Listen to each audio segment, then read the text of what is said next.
Capital Intereconomía, el consultorio.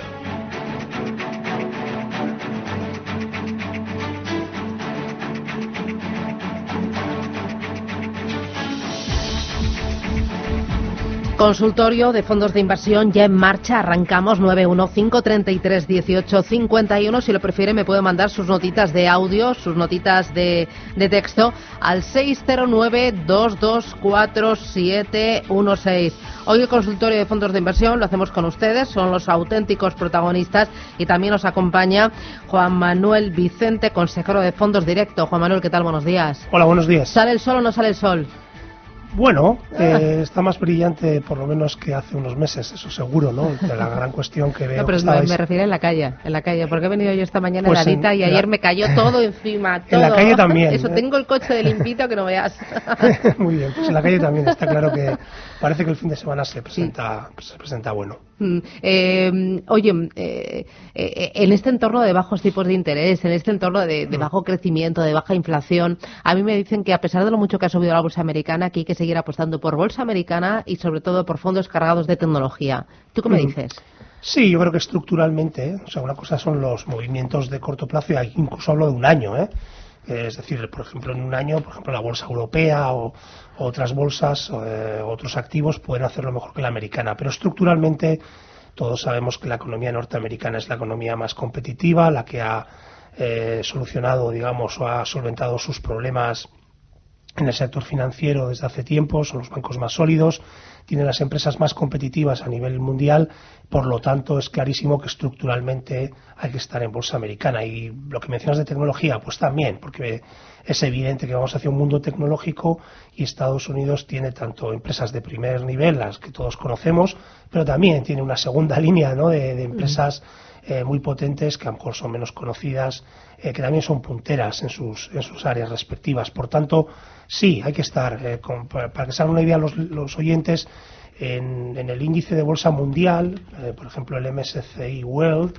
o el FTSE World, que son un poco los índices de bolsa que tratan de representar lo que es la bolsa en el mundo, y es donde yo creo que hay que estar invertido en el mundo, pues Estados Unidos, dependiendo un poco del índice y si tomamos en cuenta emergentes o no, pero siempre estamos hablando de que la bolsa americana pesa alrededor de la mitad de la bolsa mundial. Y yo creo que esa es una exposición adecuada, es decir, que la mitad de nuestra exposición en renta variable a largo plazo pues esté en Estados Unidos. Y si uno quiere incluso ir más allá, pues tampoco pasaría nada, es decir, por tener un 60-70% en bolsa norteamericana en las grandes empresas norteamericanas, y pues puede tener todo el sentido, ¿no? Como Warren Buffett dice, cuando él fallezca, pues quiere que su herencia o parte de su herencia esté invertida en un ETF de bajo coste de Standard & Poor's 500, ¿no?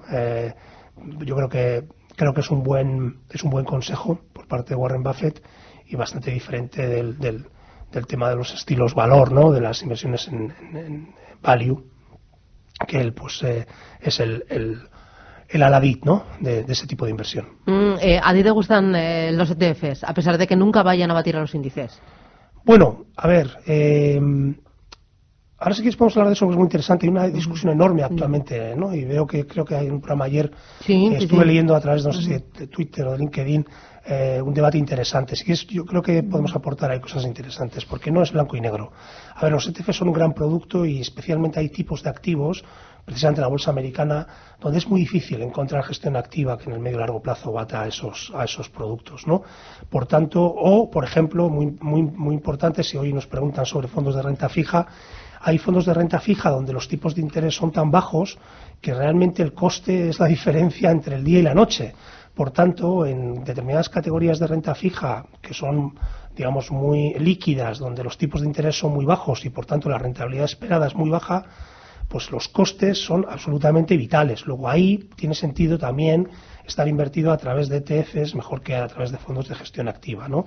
Sin embargo, luego hay otras categorías de inversión, como la renta variable europea u otras, que puede tener todo el sentido jugarlas, digamos, a través de fondos de gestión activa, ¿de acuerdo?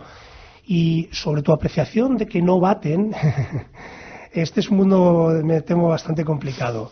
La lógica te diría que sí, hombre, pues, si replica el índice, pero lógicamente los ETFs tienen algunos costes, pues siempre se debería quedar por debajo del índice, ¿no?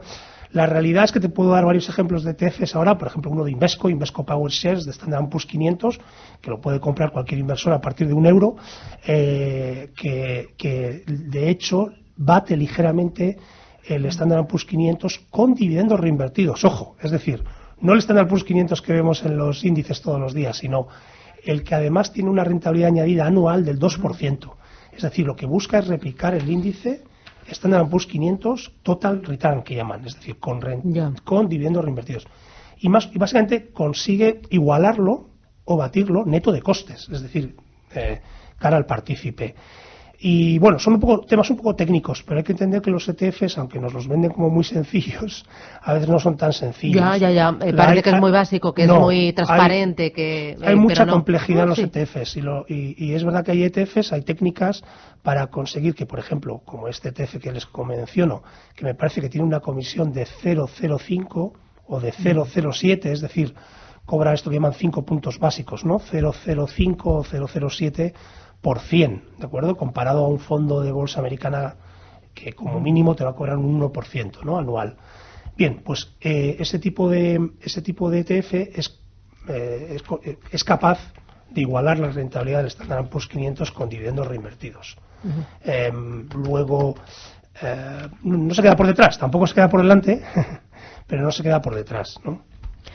Tenemos ya los primeros oyentes, sí, vamos con ellos, 915-33-18-51. Marcos, buenos días. Buenos días y Dígame. Gracias por llamarme. A usted, gracias. A ver, don Juan Vicente, primero felicitarle, porque hace un año usted tuvo un debate aquí con otro analista, muy bueno también, en que él decía que no había desaceleración y usted dijo, los indicadores indican que se prepara una desaceleración mundial, y usted tenía razón. Vale. Segundo, preguntarle, usted comentó que habían 2 o 3 empresas con las que ustedes se asesoraban para saber si había anticipadamente el peligro de una desaceleración o una recesión. Por favor, ¿qué dicen estas 2 o 3 empresas? Y tercero, perdone que me alargue, en cuanto a que Buffett diga que conviene estar en el mercado americano, muy bien, pero esto no excluye recesiones, porque estar en el mercado americano puede producirse que vaya subiendo y de vez en cuando se pegue un patacazo. Bien. Le pregunto, ¿por dónde vería usted una posible recesión para después continuar subiendo? Gracias. Que sigue, cuidado, que sigue y toma nota de lo que dice. Esto era con Fernando la tienda por las tardes, sí recuerdo, el año pasado. Bueno, las dos entidades, a ver, puede intentar él, si quiere suscribirse. Una le digo que es carísimo y otra tiene un precio razonable. Son 2 entidades, una es americana que se llama ECRI, ECRI, porque preguntaba por las entidades. Bueno, ECRI es una entidad con base en Nueva York y se especializa exclusivamente en el análisis del ciclo económico y con especialización en el ciclo norteamericano. Y la otra tiene un nombre más sencillo quizás, pero también en inglés, es sudafricana y se llama Recession, de recesión, Alert, de alerta, ¿no? Recession Alert.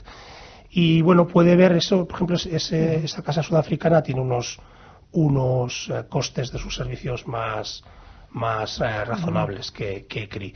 Y efectivamente son 2 entidades que se especializan exclusivamente en analizar el ciclo económico y concretamente en Estados Unidos. Y yo creo que son referencia, no tienen conflictos de interés y son una mejor guía que, por ejemplo, pues guiarse de lo que diga una gestora de fondos o que lógicamente tiene intereses a favor de que el mercado pues siga subiendo y la economía siga siempre subiendo, ¿no?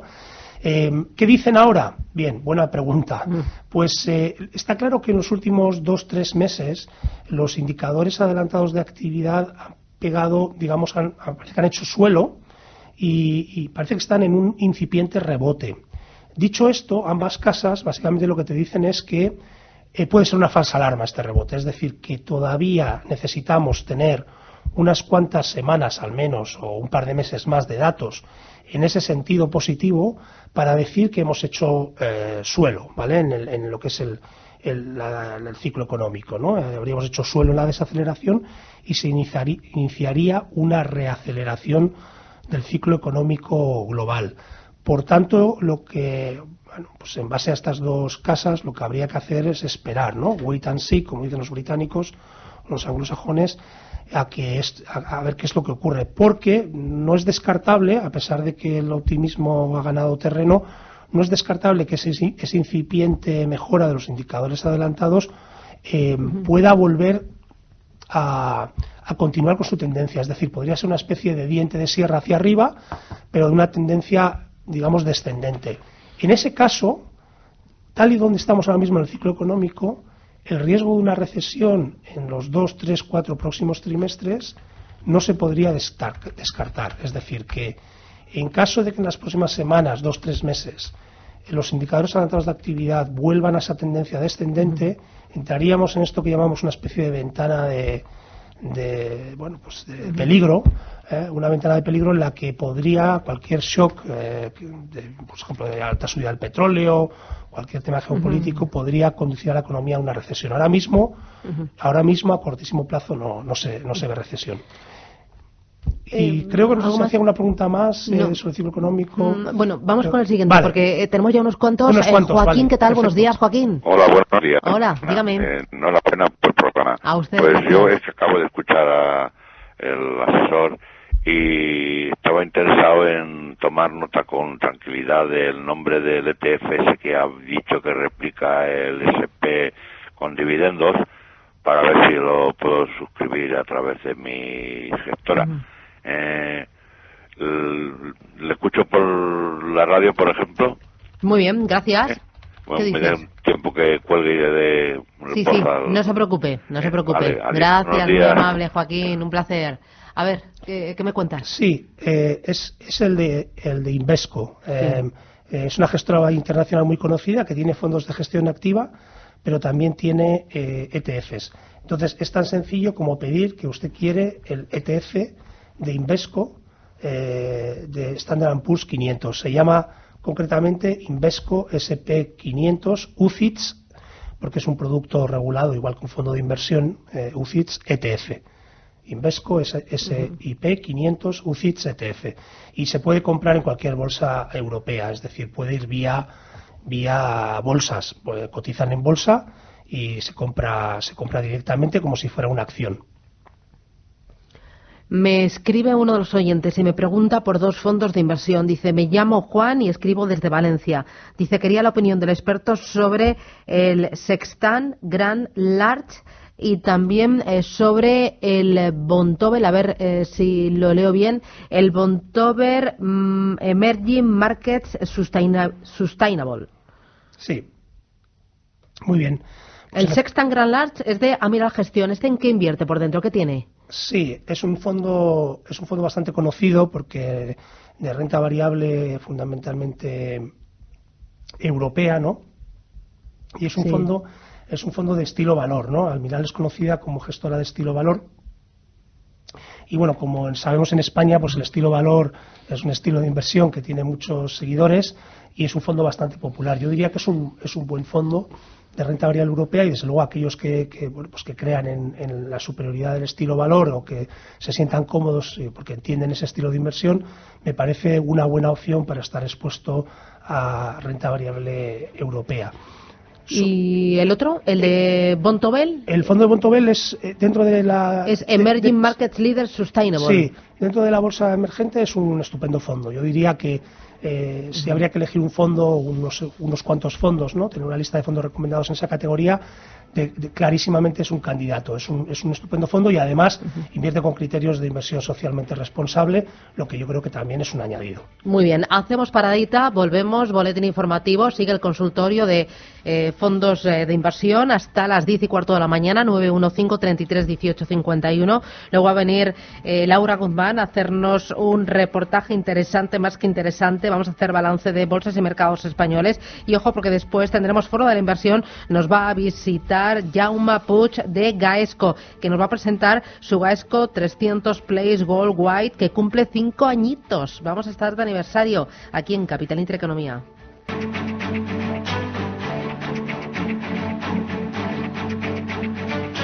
Capital Intereconomía, el consultorio.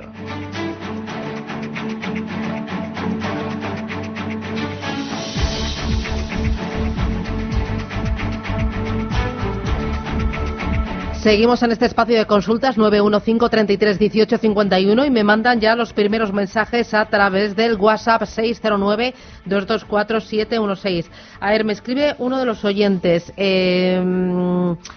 Dice, a ver, ¿cree que todavía es buen momento para entrar en tecnológicas o considera que están muy caras? Estaba pensando entrar en el Allianz Global Artificial Intelligence. ¿Qué opina usted sobre este fondo de inversión? ¿Qué opinas?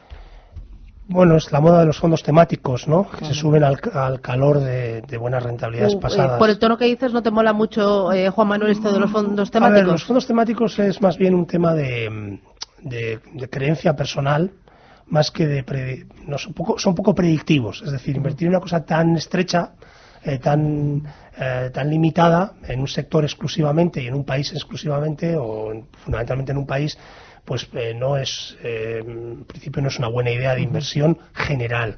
Yo creo que los fondos temáticos se pueden tener en cartera, pero siempre pues carteras digamos carteras de un patrimonio no pequeño, y no debe de tener un peso superior, en mi opinión, al 5%, y es más casi como diversión que como un buen plan de inversión. Es decir, es mucho mejor si uno quiere estar en bolsa, esto al final es un fondo de bolsa, pues es mejor que esté expuesto a la bolsa mundial, como decimos, que esté expuesto pues a una cosa muy concreta, como es las empresas relacionadas con la inteligencia artificial.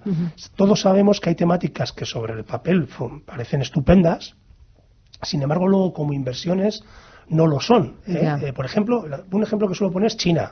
Si estuviéramos aquí hace 15 años, pudiéramos irnos atrás en la máquina del tiempo, todo el mundo hablaba de la bolsa china y de la oportunidad de la bolsa china. Sin embargo, la bolsa china no ha sido una buena inversión de largo plazo comparada a otras bolsas mundiales. Sin embargo, la economía china ha crecido mucho, el consumidor chino ha crecido mucho, hay mucha clase media, pero lo que es la bolsa cotizada no se ha beneficiado de ello por diferentes motivos. Por tanto, con esto puede pasar lo mismo. Puede ser que las empresas relacionadas con la inteligencia artificial tengan un estupendo desempeño en el mundo, pero no en el mundo cotizado, ¿vale? Puede haber razones por las que no funciona en el mundo cotizado. Por tanto, es más tirar una moneda al aire realmente que invertir, digamos, de manera sensata y con un mínimo de predecibilidad, que eso al final lo que buscamos cuando invertimos, saber qué es lo que va a pasar, ¿no? Claro, ¿te gustaría más un fondo relacionado con la salud? Te lo digo porque hay un oyente que dice, ¿qué me recomienda para tener un retorno entre el 5 y 10% este año? ¿Un fondo de salud quizás? Bueno, no, la respuesta es absolutamente no, porque eso es, de nuevo, tirar una moneda al aire. Si quiere una rentabilidad entre el 5 y el 10% a un año, pues no se dedique a invertir, porque a un año no tenemos ni idea nadie de lo que va a suceder. Como mínimo, para intentar obtener ese tipo de rentabilidad, un plazo mínimo de 5 años, que además hay que decirlo porque es obligatorio decir esto. Es decir, cualquier distribuidor asesor tiene que explicarle a este oyente que si por lo menos va asesorado, como mínimo para intentar obtener ese tipo de rentabilidad, tiene que tener un plazo de inversión mínimo de 5 años, preferentemente 10. Y desde luego para tener ese tipo de rentabilidad es más bien renta variable que otra cosa. Y otra cosita más, otro de los oyentes al 609-224-716 dice, ¿algún fondo para descorrelacionarme de los fondos de renta variable? Sí, los fondos de retorno absoluto, por supuesto, en el mundo de los fondos de Dame un nombre, inversión. una gestora que sea buena. Por ejemplo, Meridian, podríamos decirle, es una gestora del Gold Mutual, tiene un fondo además cogestionado por un español, aunque sea una gestora británica, y puede ser una buena opción. Pues ahí me quedo con ese nombre propio. Juan Manuel Vicente, consejero de Fondos Directo. Gracias por acompañarnos, gracias por compartir este consultorio de fondos de inversión y nada, que tengas buen día, cuídate. Gracias, Susana. Gracias, adiós.